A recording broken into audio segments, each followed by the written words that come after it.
काय नाव आहे मावशी तुमचं? कमल तानाजी साळवे, कुठले राहणार? परमोरी, तालुका? दिंडोरी, जिल्हा? नाशिक. नाशिक. तर तुम्हाला आधी काय काय त्रास होता?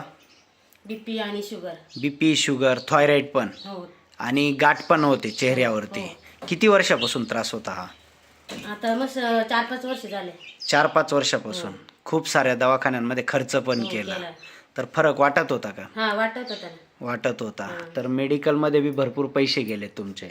तर आता आमचं हे अमृत ज्यूस, हे बॉटल पकडा, रियांश कंपनीचा अमृत ज्यूस, हे कसं घेतात तुम्ही? सकाळी लाळना थुंकता हो, झोपत उठले का आणि रात्री? रात्री, सकाळी, बरं संध्याकाळी. आणि त्याच्यानंतर हे डायबोजे शुगर आणि याच्यासाठी, बरोबर? हो. तर आता हे औषध घेतल्यापासून काय काय फरक वाटतोय तुम्हाला? थकवा बिकवा सगळं असं चांगले वाटत. थकवा कमी झाला, अशक्तपणाही कमी झाला, थायरॉइड बीपी कंट्रोलला आलेली आहे आणि तुमच्या चेहऱ्यावर गाठी होत्या त्याला पण फरक पडलेला आहे. पूर्णतः फरक आहे. जवळजवळ थोडी इथे एक गाठ नॉर्मल राहिलेली आहे, ती पण हळूहळू नरम होईल. आपण पाहू शकता ही नॉर्मल दिसते आहे. तर पूर्ण गाठी वगैरे बी कव्हर झाल्या. तर हे ज्यूस वापरून तुम्ही खुश आहात ना? तर लोकांना काय सांगू इच्छिणार या आयुर्वेदिक ज्यूस विषयी? चांगले. चांगलं आहे, सगळ्यांनी घ्यावं. धन्यवाद.